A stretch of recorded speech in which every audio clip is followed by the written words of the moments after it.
always puts 100% into characters. How many times have you watched a Johnny Depp film and not recognized the actor at all? Depp is famous for his character and physical transformations, and we're taking a look at just how intense and painful they could be. I didn't care if I knew if I was capable or not, you know. I wanted to try. Number 1.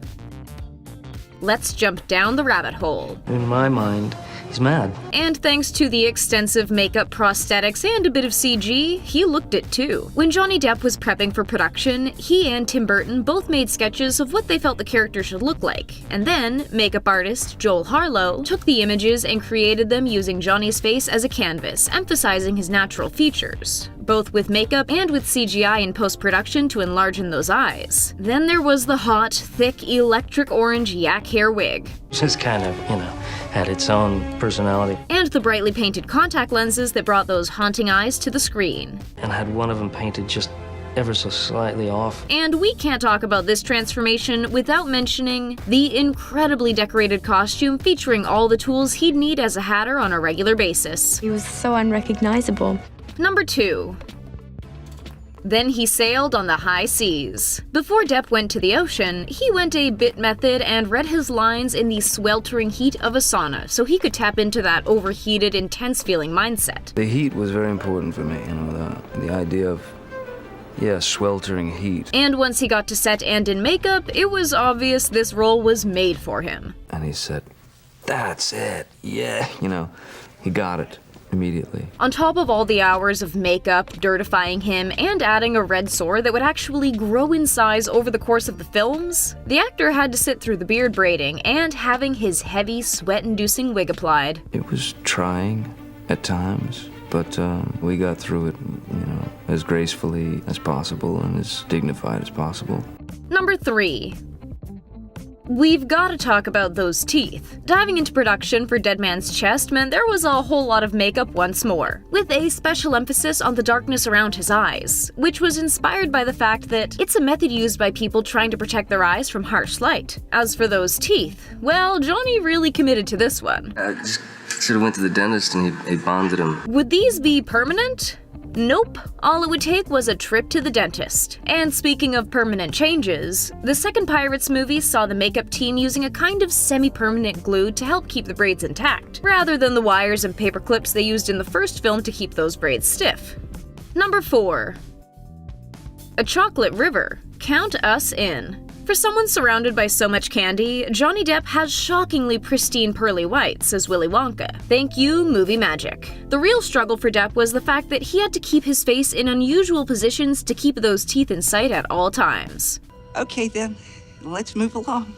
The sad story behind this is the fact that it represents the trauma that his character dealt with from his father in the film, a dentist who was also abusive. To make it all just a bit tougher, Depp wore deeply colored purple contact lenses, which are never a fun time. Number 5. In the wizarding world, you can be anything you imagine. And Depp did a lot of imagining before he even stepped foot on set to play Gellert Grindelwald. Then he spent hours collaborating with the whole team and then dove right into the transformation, going so far as to actually cut and dye his hair. Do you think you can hold me? Immediately after filming, while he was still on set, Depp had his hair dyed back again. The buzz cut he wasn't able to hide so easily, though. And would it really be a Johnny Depp character if there weren't painful, creepy as heck contact lenses involved? Oh, and how many hours are we guessing he spent sitting in the makeup chair to have his hair perfectly coiffed? Number 6.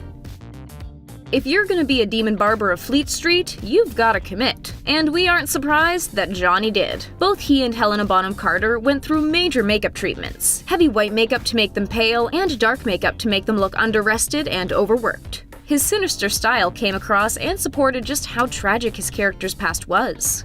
Number 7. Looks are one thing. Singing? That's a whole other can of worms. That's pretty weird. A major part of playing this role was being able to sing. Sorry, we should say, being able to sing this particularly tricky score. When asked about how he felt about the singing aspect, Depp was pretty upfront. I wasn't sure if I'd be able to sing, any of it. It was a trying experience, causing the actor some real anguish in an attempt to transform into this musical barber. I ran out of air about 5 minutes ago. Just pass out. bam. Thankfully, lessons helped him prepare to embody the role, and anyone who's seen the performance knows he absolutely succeeded. Number 8.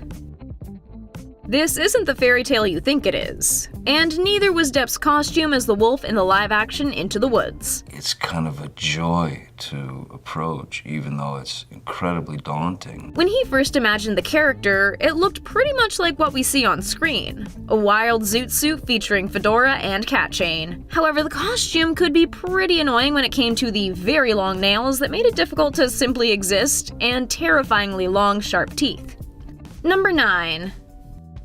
Scissor hands really aren't so practical to have at the end of the day. Depp learned that the hard way. But these epic costumes and prosthetics and makeup didn't go unnoticed since the film was nominated for and won multiple design awards. To prepare for the part, Depp had a very clear vision. I watched a lot of Charlie Chaplin movies. Then when it came time to film, he spent a whopping 2 hours prepping beforehand because of the extensive makeup and prosthetics application. Then there was the issue of the skin-tight suit that was hot to begin with. Filming under the harsh Florida sun? It was a recipe for disaster. Depp was kitted out with a cooling element inside the costume, but it didn't actually work out in the end. Oh, and the scissor hands? Well, Johnny had a practice pair to use at home early on. The blades on the glove hands were plastic. The actor learned very quickly just how frustrating they could be to work with. It was like being, I guess, how it must feel to be sort of handicapped. The real blades came out when the camera started rolling, though, and those blades could seriously cut. Number 10. It's vampire time. Depp approached his old pal Tim Burton, eager to make some movie magic. We should do a vampire movie together. Like a real vampire movie, where the vampire looks like a vampire. Looking like a vampire isn't always the most comfortable process, though. But the makeup was essential. Nothing really happens until the makeup goes on. Depp was just as collaborative on this one as he'd been on other projects. When I'm doing a makeup with Johnny, I'm doing a makeup with Johnny. The actor's creepy-looking vampire style was all thanks to a prosthetic nose bridge, pointy ear prosthetics, and a face covered in pale and dramatic makeup. Embodying Barnabas Collins also involved elongated finger prosthetics. When the fingers are on him, they're him. And insanely fierce-looking vampire fangs. And of course, an epic outfit. I found the character on a whole other level once the wardrobe came into play. Johnny Depp started out each day with a clean canvas. A fresh shave was followed by hours of hiding all his own hair, painting a skull cap, and then the application of his character's hair. After all those hours, the fun continued as Depp endured a whole lot of heavy makeup being applied all over his head and face. That airbrush is no joke. Oh, and just to add a bit more torture, there were more painful contact lenses. Number 12. The movie might not have gotten the best of reviews, but this transformation is remarkable. Depp felt the need to go absolutely extreme with this part, so he underwent the hair treatment and the makeup detailing, all for the sake of embodying this shady con man. For me, as an actor, it was challenging in terms of playing a character who could be, like somewhat dubious. But Depp has never been one to walk away from a challenge. Number 13.